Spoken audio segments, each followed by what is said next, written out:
May I come in? Please come. Good morning, all of you. Come, have a seat. Thank you, sir. Pratik, Yes, sir.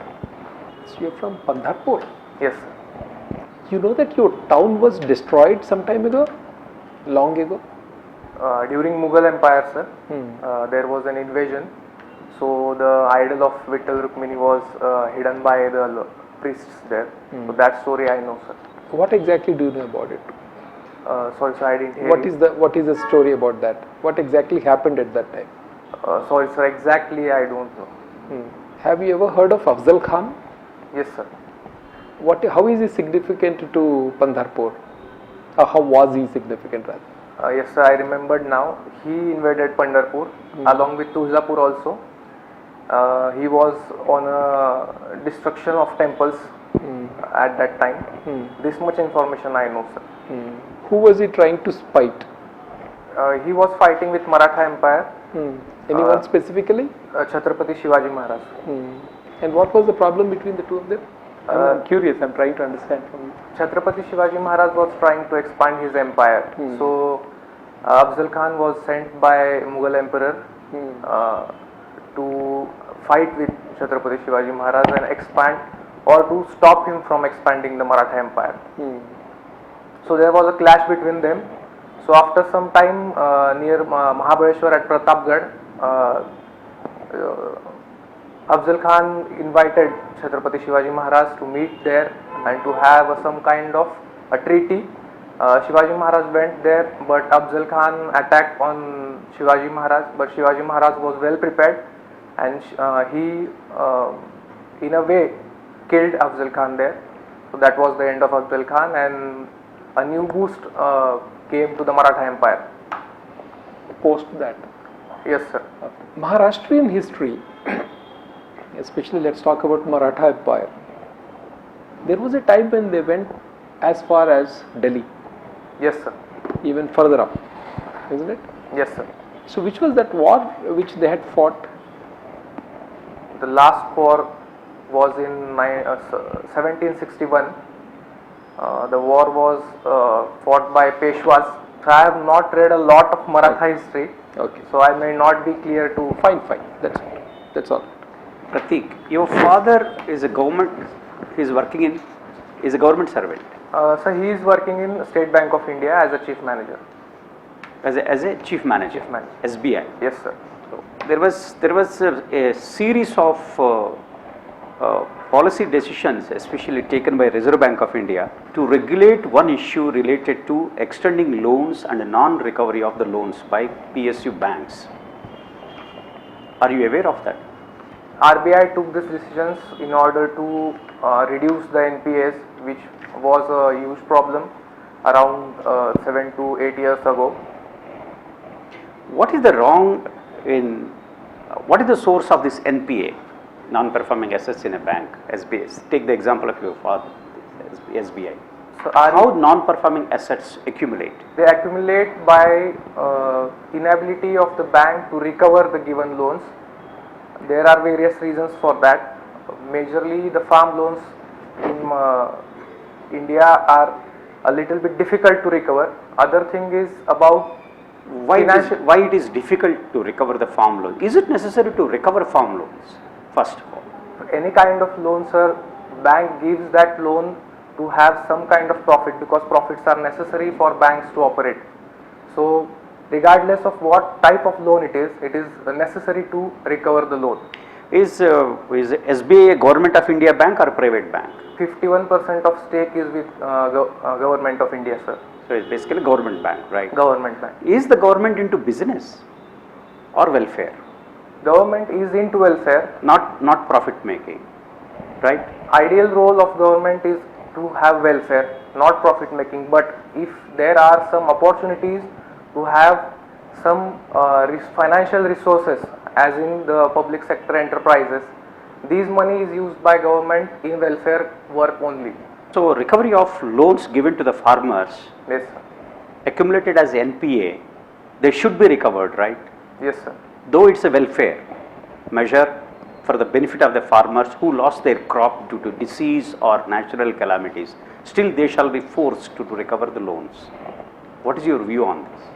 So my view is that Are you in favor of it or against? regarding banks, I am in favor of recovery of loans, but before that, we have provided interest subvention to the farmers. So you are a pakka, you want the government to do business through banks, making profit from the farmers. That is your principal stand, yes? My principal stand is slightly different, sir. Okay.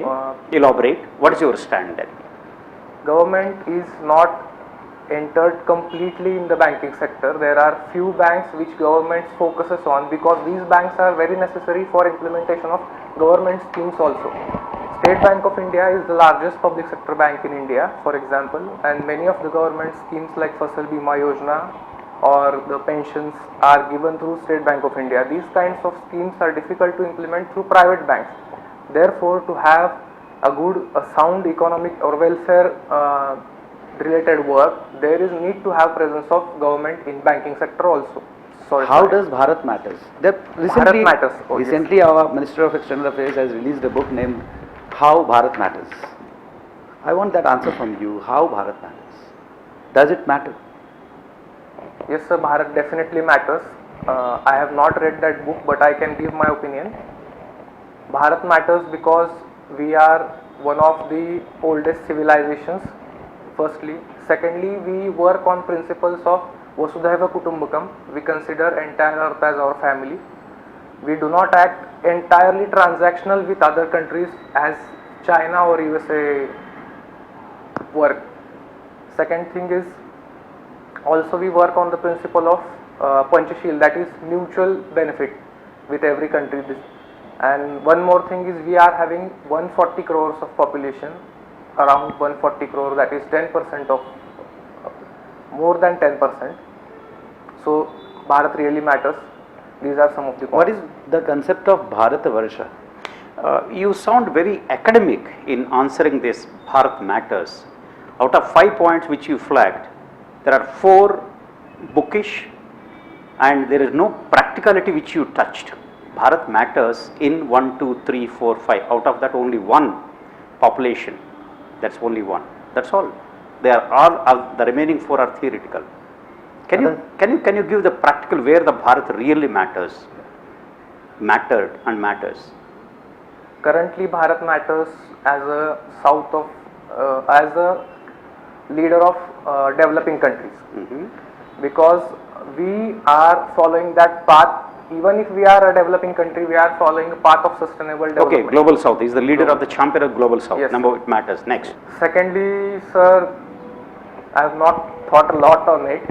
I need to read more or think more on it, sir. Sorry. Sir was highlighting the concept of Bharatavarsha. Have you heard about the concept of Bharatavarsha? Yes, sir, I have read about that concept. What is the meaning of that? From north to south, the entire, and east to west, the entire geographical region is known as Bharatvarsha. It is named behind a tribe called Bharatas. What is the difference between Bharatavarsha and Jambudweep? Sorry, sir, I didn't There hear is you. another name for India, that is Jambudweep. Have you heard about that? Sorry, sir, I have not heard about that. Aryavrata, Aryavarta I have heard about. Aryavarta, Dakshin Patha, Madhya Desa. Jambudweepa. The next word is Jambudweepa. No, sir, I have not heard about that. Sorry, sir. Okay. Acha, tell me that you are electronic engineer, right? Yes, sir. Using electronic engineering as a tool for our relations with most of the nations in Africa and Middle East. Can you put some light on that? We are using our electronic industry to enhance our relationship with these countries. Yes, sir, in a way we are having telecommunication networks up to African, we have undersea telecommunication networks with Africa. Can you put some light on undersea cable system, how it works? Sorry, sir, I do not have technical knowledge about that. What is fiber optics, you know? So fiber optics is a technology which works on laser technology basically. It is used for broadband communication. What is Open RAN? Open RAN. Sorry, We sir, have been recently, we have developed Open RAN technology by ourselves for 5G and 6G? What is that? Sorry, sir, I don't know. The name Pratik Dadasaheb. Yes, Who's Dadasaheb Phalke?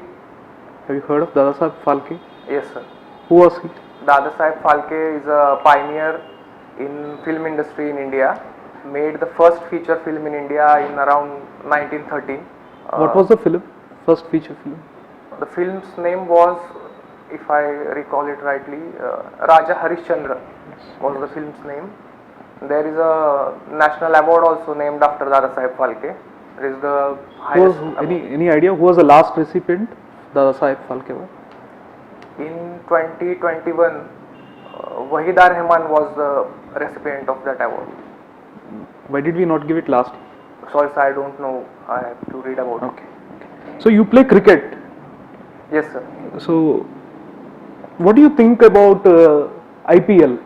So do you think that IPL 2020 and probably T10 is on the cards, they say? Yes. So do you think this is all this 2020 matches and all this is leading to the death of Test cricket? No, I don't really see it that way, sir. IPL has worked in the favor of India because it has worked as a source to pool talent from different parts of India. Usually there was a view that only the famous cricket academies or famous cricket boards are able to send their players at national team level.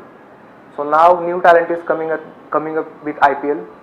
Secondly, regarding shortening of this number of overs, I think that is driven by the choice of people.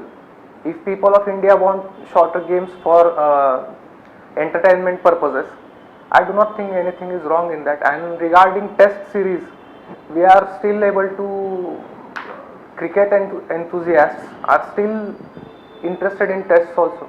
Do you think DRS should be done away with? I think as technology is evolving, that human discretions which the umpires have need to be removed. We have to use technology in a progressive way, and DRS is a good way. Do you think with more and more technology then the umpire can be removed and we can only have few cameras and AI also can be used? Do you think, are you in support of such a development in future?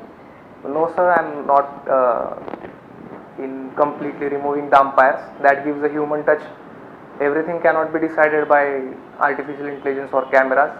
So Like what do you think that technology cannot replace in decision making? What the umpire does is decision making, and if technology is able to do it very efficiently and precisely, because umpires make mistakes. Yes, sir. There are some things which are related to ethics in sports. That things are difficult to decide by the technology.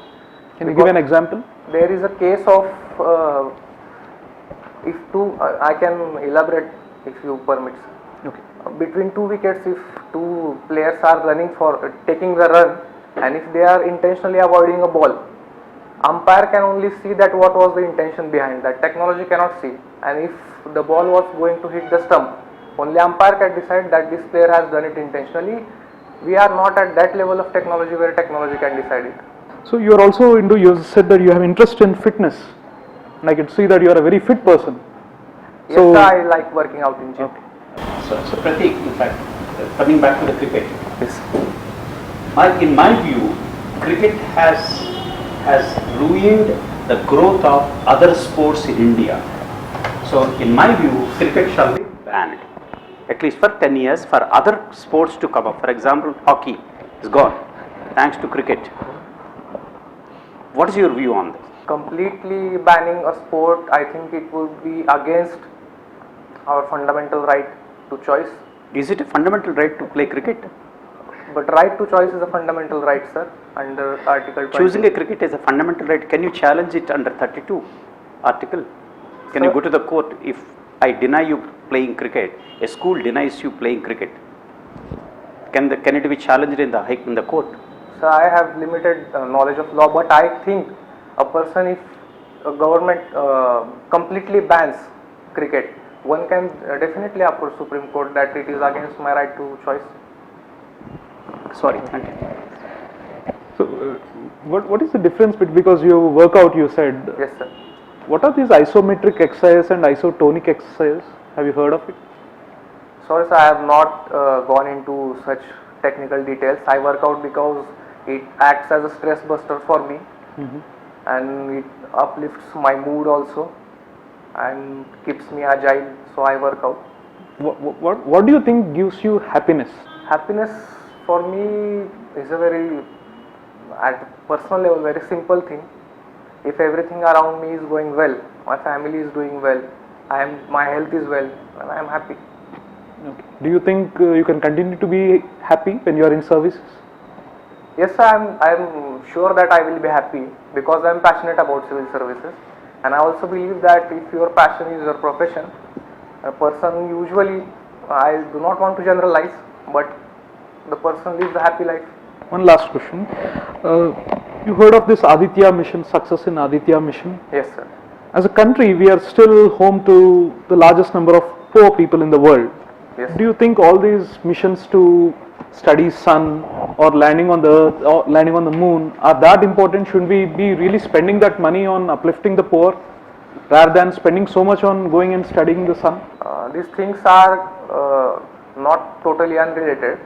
These things are in a way related because when we began in space sector, our majority of our satellites are working for the weaker sections of our India, that is farmers, in terms of weather forecasting. We are having navigation satellites for fishermen also. And regarding Aditya L1, we are trying to study impacts of solar winds, solar flares, which are going to be of great concern in coming times because of climate change. And climate change is going to have a more adverse impact on the weaker sections.